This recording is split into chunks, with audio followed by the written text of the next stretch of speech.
Hello दोस्तों, स्वागत है आपका अपने YouTube channel school study point के ऊपर। दोस्तों, जैसे कि हम हिस्ट्री के अंदर कर रहे थे, हमने बाबर को पढ़ लिया था और हम मुग़ल वंश में आज पढ़ने वाले हैं हुमायूं को।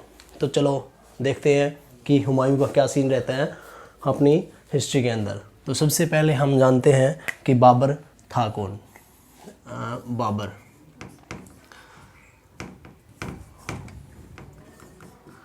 आज हम पढ़ेंगे बच्चों हुमायूं को।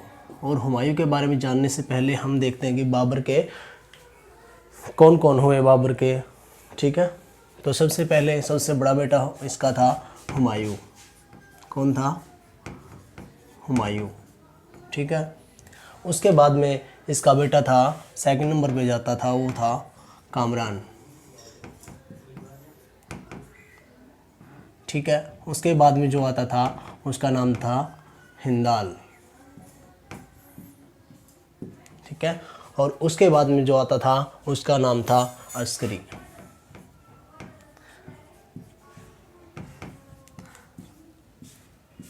तो इस प्रकार बाबर के 4 बेटे हुए। तो अब बाबर की मृत्यु हो चुकी है 1530 के अंदर।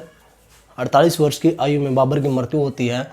तो अब दिल्ली की गद्दी पर बैठेगा कौन, इस बात की हमें जानकारी प्राप्त करनी है। तो इसका सबसे बड़ा बेटा है हुमायूं। तो दिल्ली की गद्दी के ऊपर अब कौन बैठेगा? हुमायूं बैठेगा। और हुमायूं कब से कब तक बैठेगा?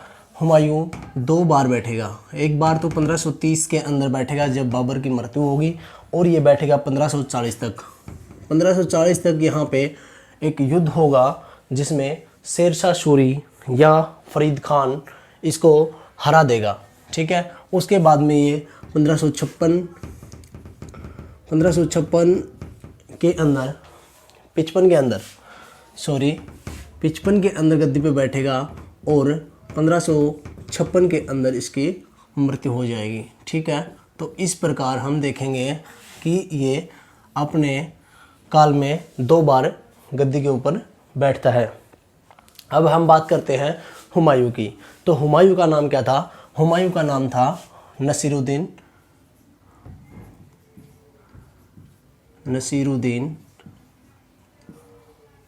हुमायूं का नाम था नसीरुद्दीन हुमायूं। क्या नाम था? हुमायूं। ठीक है, 29 दिसंबर 1530 को ये आगरा की गद्दी पे बैठता है। तो कब बैठता है? 29 दिसंबर 1530 को जब बाबर की मृत्यु होती है। तो बाबर की मृत्यु होने के बाद ये आगरा की गद्दी के ऊपर बैठता है 29 दिसंबर 1530 को। और ये गद्दी पर बैठने से पहले कहाँ का शासक था? तो ये था बदसखा का शासक। बदसखा नामक एक जगह है, वहाँ का ये शासक था। वहाँ पे ये सूबेदारी का काम करता था, या फिर ये वहाँ का क्या था? सूबेदार था। कब? आगरा की गद्दी पे बैठने से पहले। ठीक है, अच्छा, अब हुमायूं जब गद्दी पे बैठता है तो हुमायूं का मतलब वो क्या होता है? सबसे पहले तो हुमायूं का मतलब होता है भाग्यवान। क्या होता है? हुमायूं का मतलब होता है भाग्यवान। ठीक है, तो ये बड़ी दयालु किस्म का बंदा था। तो इसने क्या किया?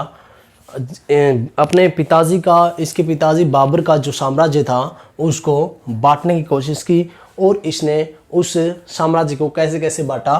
तो इसने सबसे पहले, इसका छोटा भाई था कामरान, तो कामरान को क्या दे दिया?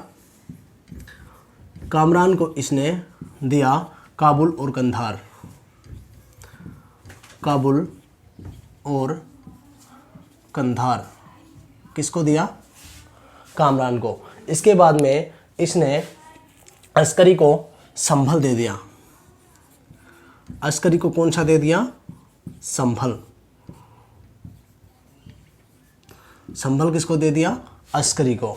और इसने हिंदाल को अलवर और मेवाड़ दिया। इसने हिंदाल को क्या दिया?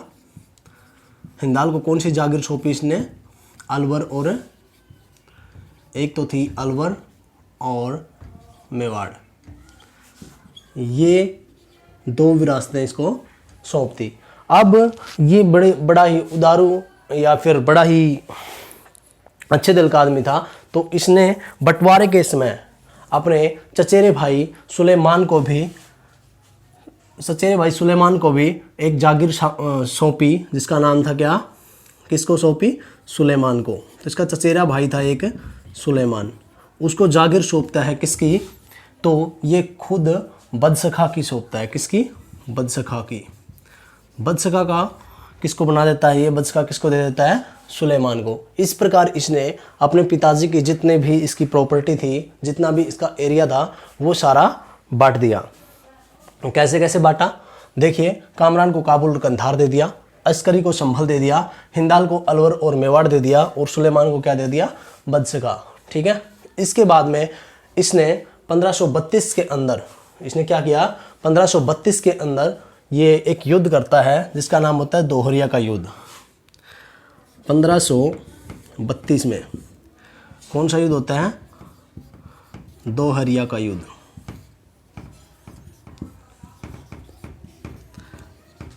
कौन सा युद्ध होता है, दोहरिया का युद्ध। ठीक है। इसके बाद में 1533 में इसने दीनपनाह नामक एक नगर की स्थापना की। क्या की, 1533 के अंदर क्या की, दीनपनाह।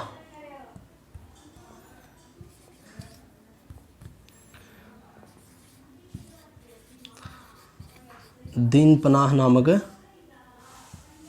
नगर की स्थापना की। ठीक है। इसके बाद में इसने 1535 से लेकर 36 में एक गुजरात मिशन पे गया था। 1535-36 में गुजरात में जाता है। 1535-36 में ये गुजरात में जाता है। कहाँ पे, गुजरात में।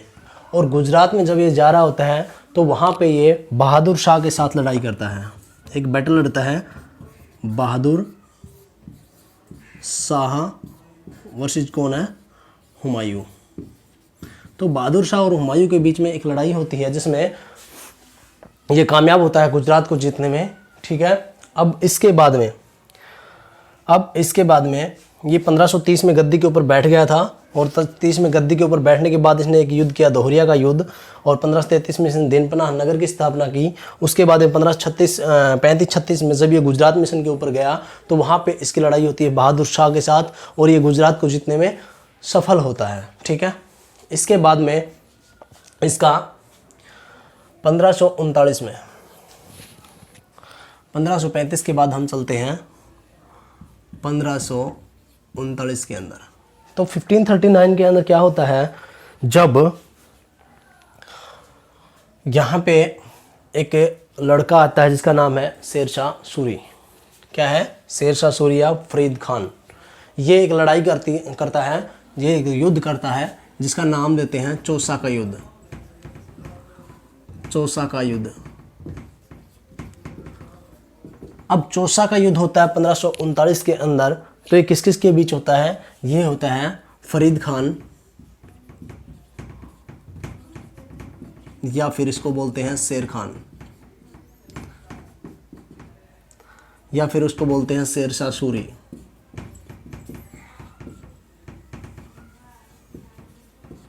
ठीक है। या फिर इसको बोलते हैं शेरशाह सूरी। और इसकी लड़ाई होती है किसके साथ, हुमायूं के साथ। अब शेरशाह सूरी वही बंदा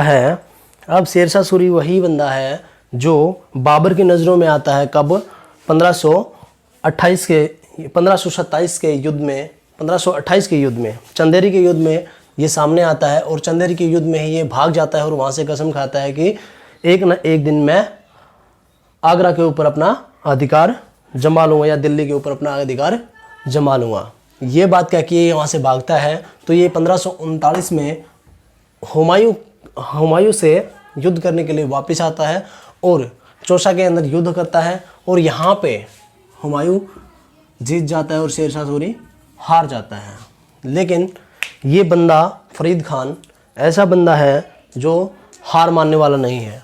अब ये आता है 17 मई 1540 को। कब, 17 मई 1540 को।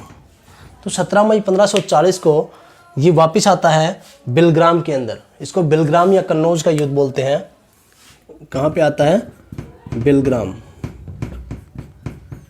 बिलग्राम या कन्नौज, इसको बोलते हैं बिलग्राम या कन्नौज का युद्ध। तो कहाँ पे आता है ये? बिलग्राम या कन्नौज के अंदर आता है। और यहाँ पे क्या करता है? यहाँ पे ये हुमायूं को क्या करता है? हरा देता है। यहाँ पे हारता कौन है? हुमायूं। कौन हारता है यहाँ पे? हुमायूं। और यहाँ पे हुमायूं हार जाता है और दिल्ली और आगरा के ऊपर कब्जा कौन कर लेता है? शेरशाह सूरी के नाम से, या फिर फरीद खान, या फिर शेर खान, या फिर शेरशाह सूरी। अब शेरशाह सूरी क्या करता है? अब शेरशाह सूरी दिल्ली और आगरा के ऊपर कब्जा कर लेता है और अपना एक नए वंश की शुरुआत कर देता है, जिस वंश का नाम है क्या? शेरशाह सूरी वंश। क्या नाम है? शेरशाह सूरी वंश। अब हम बात करते हैं कि हुमायूं। अब हुमायूं यहाँ से भाग जाता है। जब यहाँ से हुमायूं भाग जाता है तो लगभग 15 साल के बाद हुमायूं वापस लौटेगा। तो इन 15 साल के बीच में क्या होता है वो हम पढ़ते हैं। तो अब बात करते हैं, हुमायूं जाता है अपने भाई कामरान के पास। ये रहने के लिए जगह मांगता है इससे, लेकिन ये क्या कर देता है? इसको मना कर देता है। इसके बाद में ये जाता है अस्करी के पास। अस्करी भी इसको रखने से मना कर देता है। और उसके बाद में जाता है, ये सबसे लास्ट में जाता है हिंदाल के पास। और हिंदाल के पास जाके क्या करता है? ये हिंदाल के पास जाके रहने लगता है। जब हिंदाल के पास ये जाता है हुमायूं, तो हिंदाल अपने गुरु से पूछते हैं। उनके गुरु का नाम है मीर अली। क्या नाम है? मीर अली अकबर जामी। तो उनसे पूछते हैं कि ऐसे ऐसे हुमायूं आया, क्या इसको रख लेना उचित होगा? तो वो कहता है कि ठीक है, कोई बात नहीं, बंदा गलती कर देता है, कभी कभी कोई ज़रूरत पड़ती है तो इसको रख लेते हैं। तो इसी प्रकार ये यहाँ पे रख लेता है। लेकिन यहाँ पे क्या करता है? ये जो हुमायूं होता है, ये क्या करता है? जो उनके गुरु होते हैं मीर अली, हिंदाल के, एक मिनट मैं साफ कर लेता हूँ थोड़ा।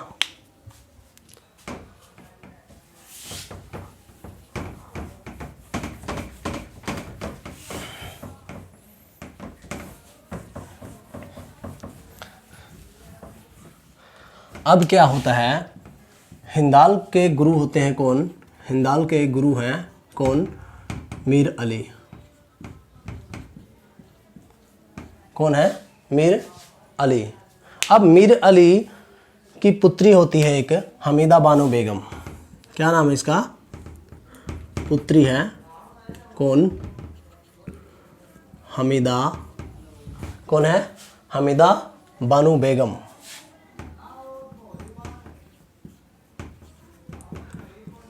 अब